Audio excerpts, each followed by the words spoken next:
everybody. Kunjani? How are you? Goeiemorgen. I need to learn other languages that says hello. I had a good morning. Okay? It's us together. Anyway, how are you? We're gonna start with rugby. So Marks gets mobbed by Springbok team as he's crowned Player of the Year. That was a Saturday match. After the Saturday match, he was crowned Player of the Year. Were those televised? I'm not even sure if they were televised or anything like that. We just knew after the match, all of us at the same time, like, hey, he won Player of the Year. I was like, huh? What? Huh? But yeah, Moments was announced World Rugby Player of the Year, and they won at the same time. So it was like beautiful picture. Everyone embraced him, you know. It was like a close-knit situation. So Springbok hooker Malcolm Marx has secured one of the sport's highest honors, being named World Rugby's 15th Player of the Year on Saturday. So back-to-back South Africans have won Player of the Year. Last year it was Stephen de Toto, and now it's Malcolm Marx. Next year it's going to be me. But make it confident, bruh. Oh jeez. The person who gave it to him is Victor Matfield. Let's see if it's gonna play. Fantastic. I mean, this team, Kevin, it's unbelievable. Following you guys, seeing what you're doing out there, again tonight, that's it. It's so lucky to be a Springbok fan. And of course, there's only one team that could have won this. And of course, there's three guys.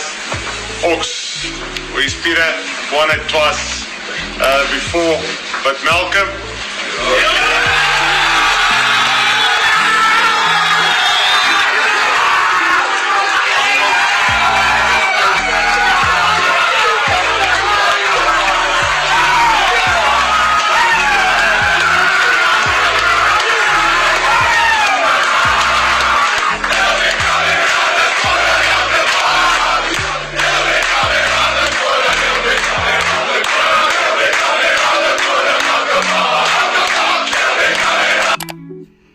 It was nice to see. He gave a little speech as well to thank everybody and saying it's a collective. It's not just me by myself. It's the team. It's the kings. Yeah, I sort of don't have words, to be honest. I said it now in the media conference. None of this is sort of achievable without the environment and the team that we've got. Management, players, everybody involved. So it's not necessarily just for me an individual award. I think it's a team award and an award for South Africa. So yeah, it was a very nice thingy to stuff. Like Victor said, Ox was also nominated, as well as Peter again was nominated, but he ultimately took the prize. And I think one New Zealand player, I forgot, who cares, we don't care about that. So yeah, talk about resilience. So, yeah, congrats to him. Hey, congrats to him. All right, now we go to the match situation that happened Saturday. There was a lot of expected and unexpected results. I did not expect Australia to lose. I did not expect Argentina to lose. And when we go to Argentina, okay, Argentina won one match, right? Australia hasn't won, or vice versa. Okay. Anyway, before we go down to those ones, Rasmus telling concession after winning over Ireland. Rasmus has beaten Ireland in Dublin for the first time as head coach, with South Africa defeating a team that's totally dominated us, quote unquote, 23-13. Yeah, so what I feel about the match is that South Africa were great defensively. They were powerful at the scrum time. You know what I'm saying? There's a lot. The positive side, yes, we could have scored more points if we're being quite honest, all of us here watching this together, but they didn't. There were a lot of influential players out there, not just one specific player doing everything or being praised for one thing. You couldn't even say he's man of the match without saying, okay, maybe he can be manager. So everyone played their part. The defense, I gotta say the defense was fantastic. Yeah, they played out of their skin. They were determined. A lot of people are saying it's. I don't think South Africa were that pressed up at the scoreline. They just wanted to dominate Ireland to see, hey. Don't forget who we are. We have won 4. Hello. Fenit, and you have 0. You haven't even reached a semi-final, let alone final. Thank you. Sit down. One guy on Twitter, whatever, I don't have the, but I saw it on Instagram. They were like, he was like, South Africa's celebration that they won the World Cup or something. Who's gonna tell him? And he's like, I don't know if I'll get the tweet though. I don't think I will, but like, they won the World Cup. You see who's best in the world in 2 years time, 2027. They will see who's best in the world. Who's gonna tell him? Who's gonna tell him? So yeah, they won it in a place they haven't won it since 2012, if I'm not mistaken. A lot of yellow cards from the Ireland side. It was called yellow. A lot of ill discipline. After 6 minutes or 2 minutes of play, Ngome Zulu was sent to the TMO to see if he's gonna get a red or a yellow card, and say, oh my gosh, here we go again. But that time it was shoulder to head, literally shoulder and bounce to the head, like last week, a week before last. Saturday they didn't want to get into the riffraff of no, it should have been yay. So yeah, he maybe should have been a yellow, maybe not, but they were both falling, and it was a shoulder contact. It was not a head contact, shoulder to head contact, but a lot of yellow cards in there for the Ireland team, and it mostly came from the scrum time. They gave a lot of penalty scrums away, so it slowed down the South African momentum. They didn't want to scrum South Africa at all, so that also slowed down the match. And sometimes you would yell at team like, come on, there are 12 men on the pitch, there are 13 men, come on, why are you not scoring? Then you understand that, hey, these yellow cards, just ill-disciplined. I think if South Africa wanted to dominate in all aspects, they could have, but I think they just wanted to dominate them physically, and they definitely achieved that. Oh my goodness. Yes, Ireland did their best. They restricted South Africa from scoring even more, whilst they had 15 yellow cards out there and 1 red. But I wouldn't say best performance. I would say it was okay, because if South Africa wanted to, that score line would have been much more higher. Okay, but it is what it is. Hey, yeah. So the Irishman history last weekend with a statement. Against Who cares? So those 2 wins. So Springboks stretched the winning streak out of 8 matches with a chance to extend it to 9 in Dublin. Deep, and like I said, it's going to be a clean sweep this coming weekend. I'm telling you. Let's see if I'm right. They're playing Wales, the last match of the year. Bye. Okay. I said clean sweep. The way they are playing, clean sweep. Yeah, Usasha Ngome Zulu again scored. Apparently he did dig at people, but yeah. Rasir Smith after the match has said with NEPA is nice after the win. He was like doing this after the final, like doing this. And when he was asked about it, he was like, hi, there were South Africans sitting right here, so I was just saying thank you to them. No, there were South Africans sitting in front of us and saying thank you, and I said thank you back to them. Sure, Rasi, you doing this is you saying thanks, South Africans? No, like, okay. I hear you, Rasi.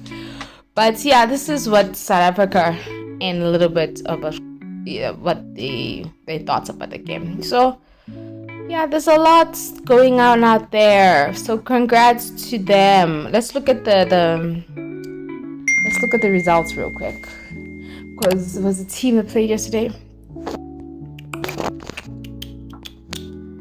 So Japan won yesterday. Okay, cool.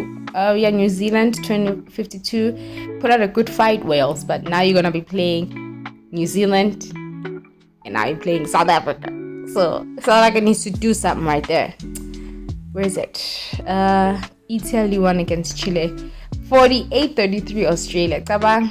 Hey, Australia. They're giving the Southern Hemisphere a bad name. And then England won. Very small margin, isn't it? Very small, isn't it? Very, very small. But then again, do better. And then we go to cricket. cricket is the Ashes, like I said on Monday, 1-5. Horrible display in the first match. They lost 19 wickets in the first day. 19 for goodness sake. So yeah, horrible stuff. England were cruising because they had 200 and some change runs on the board after the first innings. After they went the second innings, a lot of people are like, oh, they got it down, they're gonna relax, they have enough runs on the board. It didn't work. So yeah, the scoreline is there will have been some doozies. Bowled out for 68 by Scott Bowen 4 years ago. So just 1 p.m. local time, England were 105 runs ahead with 9 second innings wickets in hand. So just lost one. Australia had been bowled out for 32 in their first innings. The pitch made batters an endangered species. And then 4.5 hours later, they were bowled out. Lost 8 wickets. They were gone. Out of this world. Included a 20-minute break. Gone. So they were, the target was 205. Seems stiff for Australia due to the pitch and how it was performing for the past 2 days. Not even 3, 2. Not even 3. Or 3.5. Or 2. Only 2.8 overs later, it was all done. In 28.8 overs, England had been Travis bowled. So, yeah, England attack was rampant only. So yeah, that's what was happening with that. Kabang, imagine. Oh, wow. So yeah, I didn't watch the match to have a compelling understanding of it, but this is just everything that needs to go in the history of it and what McCollum explaining as to why. So yeah, they lost it. Who got a thingy? Let me see.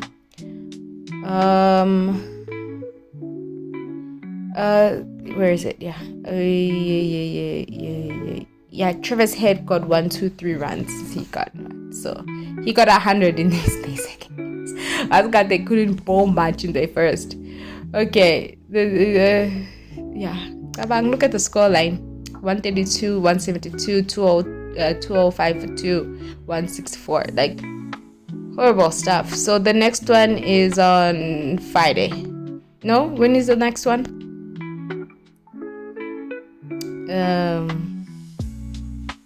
When is the next one?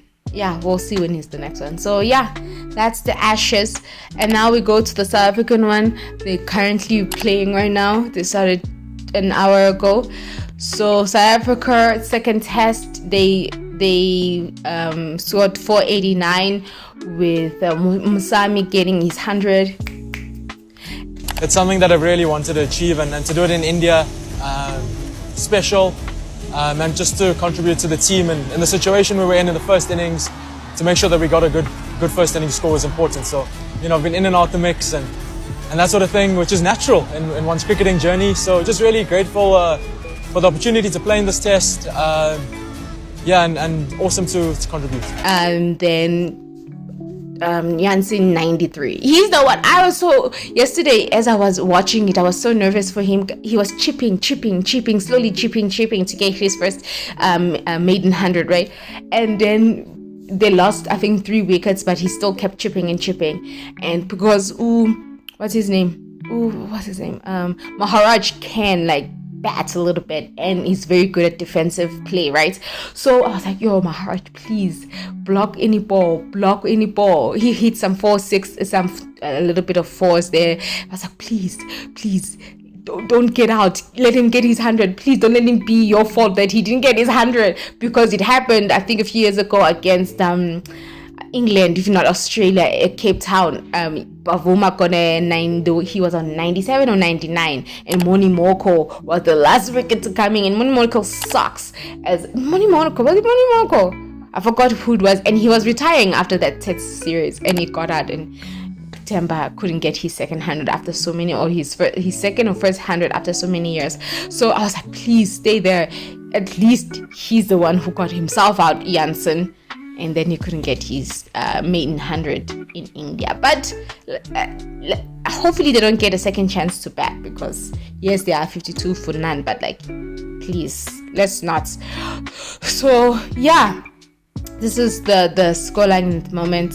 So I feel like they miss Kagiso in this pitch, if I'm being quite honest. It's flat, it's cold, it was cold this morning, it's not doing much, there's no spin, the bouncy, so it's not bouncing as much, especially at first slip, second slip, third slip, it's not going towards the keeper.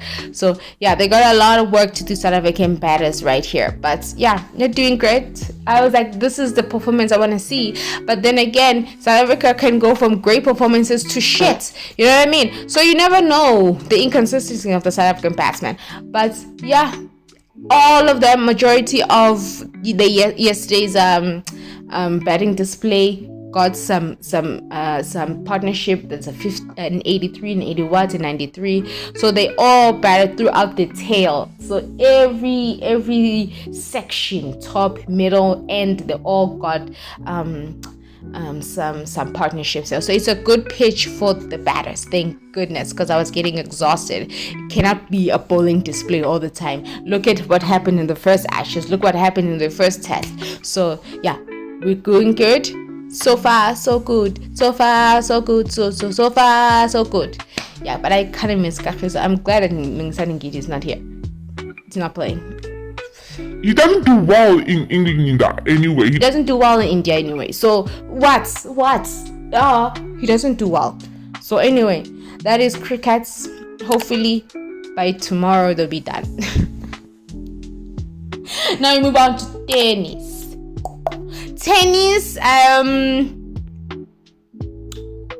Italy won. They proved a lot of the quote-unquote dials wrong, that because Yannick Sinner Musetti is not here, are they going to win? They won it, and they won it without losing a set. Meaning they won it without going to play doubles, like the doubles players. So they won it in 2-0. As Kati, that person Muna, who was playing the second match against Kobole, he won the first set 6-1, and he broke the first game of the second set, and he came back. The crowd helped him a lot.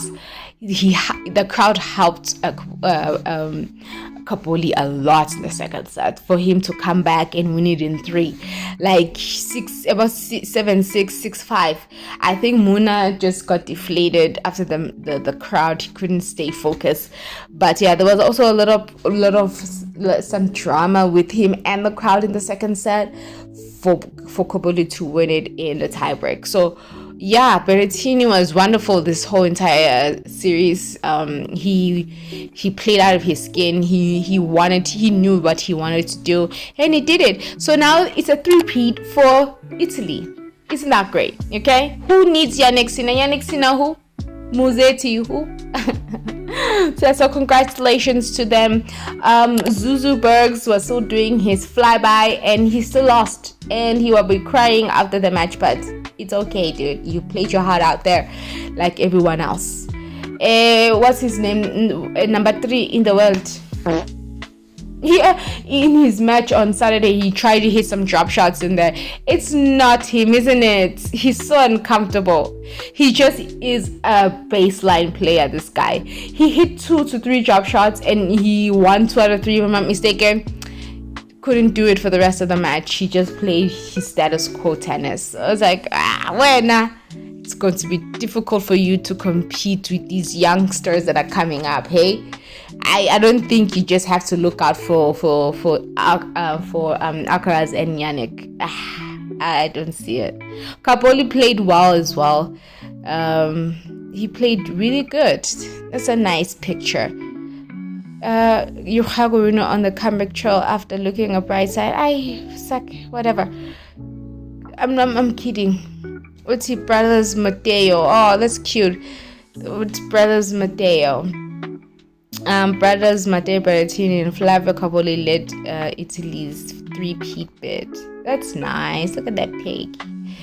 Really nice. Uti Matteo is special for me because he's like a brother. He's very important to me. I would love to have a Matteo in my life. He's so man. He will support you in every way, shape, or form. He's never, when you're losing, he'll pump you up. I feel like, and I saw it last year with Yannick. I saw it year before last when he was injured, but he was still there supporting his team during the Labour Cup. He's like there. He's there. He seems like a person who will show up for you, and I like that. I really like that. I think he's one of those people who will show up for you. He was pumped up. You know, when the Zverev team were losing to Spain on Saturday, he was like this. They are losing. Instead of being, come on, let's go. And he was there. Berrettini was there. He was like, I was like, we all need someone like that in our lives to support us like that. So I understand what you're saying. Even Yannick, yes, they praise him a lot about how nice, I want a person like that in my life. So that's why Yannick was like, I'm going to play this year, meaning last year. We win for you because you were not there last year. We're gonna win for you, and they won. So I'm trying to be the one of the 5 at the Davis Cup. So dream. That's so nice. Yeah. That's good.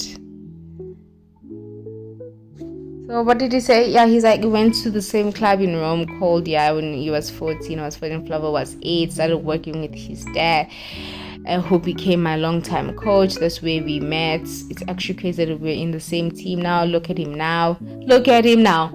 He's a man now. He's really giving me chills to think about this relation over the years. So beautiful stuff. That's nice, Matteo. That's really good, really nice. So that's all basically for sports. Yeah.